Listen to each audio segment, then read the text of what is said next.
Alright,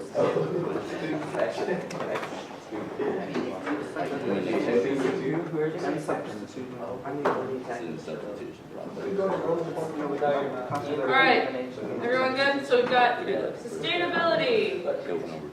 Everyone came up with sustainability, correct? Yes. Alright, what's another theme? Colby. The brown cloud. Alright, so the Asian brown cloud, do you guys think that that might, like, transfer into the sustainability? Yes. So that would be a subcategory? Exactly. Possibly. Could be. Could be, possibly, maybe. Peter. Tectonic plates. Tectonic plates. Good. Give me another one, someone. Sam. They talk about like geography. Yeah, geography. Matt and Matt had a good conversation about this. What did you guys talk about with geography? There's a very large range of different climates. Large range of climates in Asia. Colby. That falls into like tectonic plates, like natural disasters. Natural disasters. Good. Andrew? Water. Water. What about water? Why is water on this? Someone besides Andrew, because I know you know the answer. Matt. Flooding. Other Matt. The Three Gorges Dam. Three Gorges Dam. Good. One other thing about water, from someone I have not heard from today. Trevor, I've heard from you. Jack. They use the rivers for rice. Yeah, so adaptation to water supply. Good.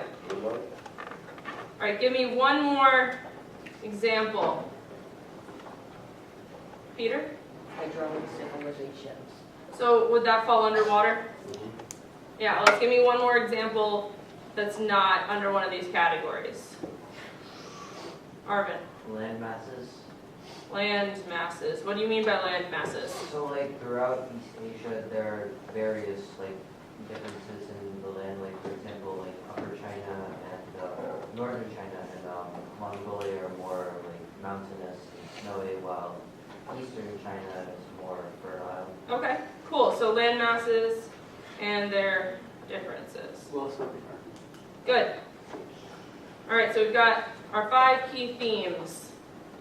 So with these themes, we're going to talk about our favorite saying from this class that we've repeated over and over, and several of you guys used in the paper. What is that, Josh? Where you live affects how you live.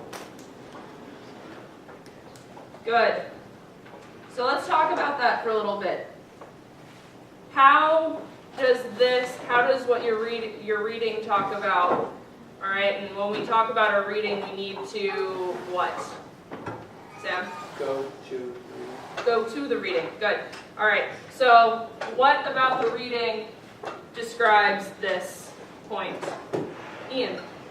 So, in various parts of the way we discussed, I should say, flooding, there's a lot of flooding, and the indigenous people have adapted to the floods by growing crops in a lot of sometimes floodwaters. Absolutely. So adaptation to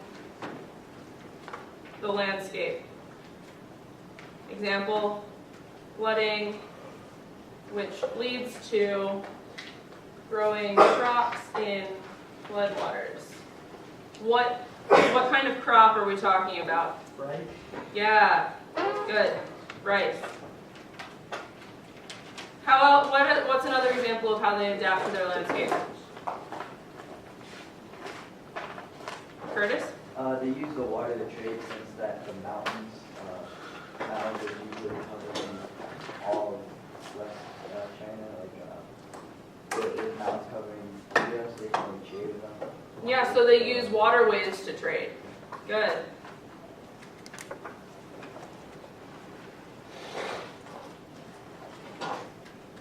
Good. Emily? The dam used for energy? Yes, so we're actually going to talk about the Three Gorges Dam a little bit at the end, but yes.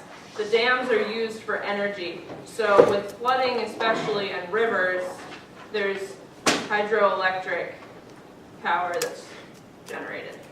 Andrew?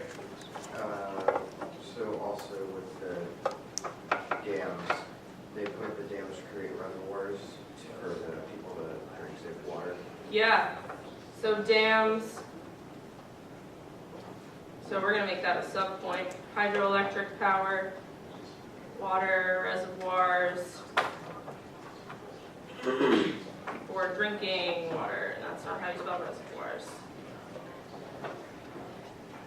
Good. So let's give me another example. Adaptation to landscape. We've got that. What else do we have? Yeah. The dams actually provide drinking water. The dams provide reservoirs from which drinking water is pulled. So the way a dam works, right? You have a river and you stick a dam in the middle of that river, and the dam has what's called locks in it, and you can open a lock or close a lock depending on how much water is in the upper part of the river that you've just dammed that allows water to come through the lower part. So in periods of high rainfall that could result in flooding, they open all the locks and you have lots of water coming out of the dam.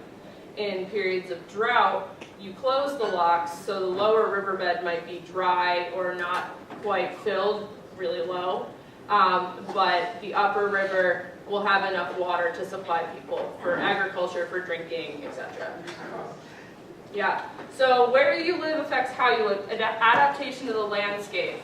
Is there another example? And we can keep going with adaptation to the landscape. Gilbert? Landmass or tecton or pyramid that's moved the earth. Geothermal. Yeah, geothermal.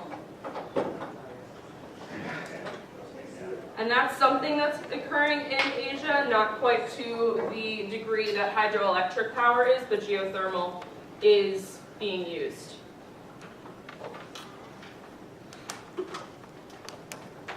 Andrew?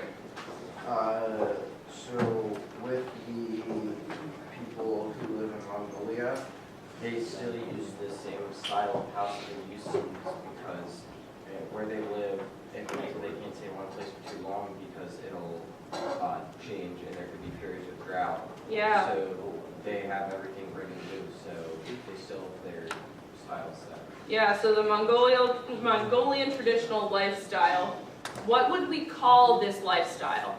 Will? What do we call this lifestyle?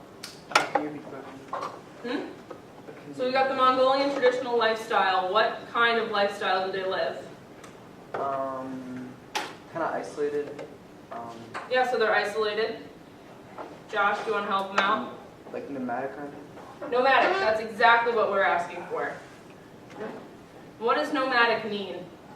Colby. Just kind of like moving from place to place. Yeah, moving from place to place. So, Andrew brought up their houses. First of all, what are their houses called? It says in your book. It's kind of a funny word. Yeah, it's a yurt, right? And what about the yurts makes it easy for nomadic lifestyle? Nah. Take it apart and bring it with you. Yeah, you can take it apart and bring it with you. Good. Any other examples?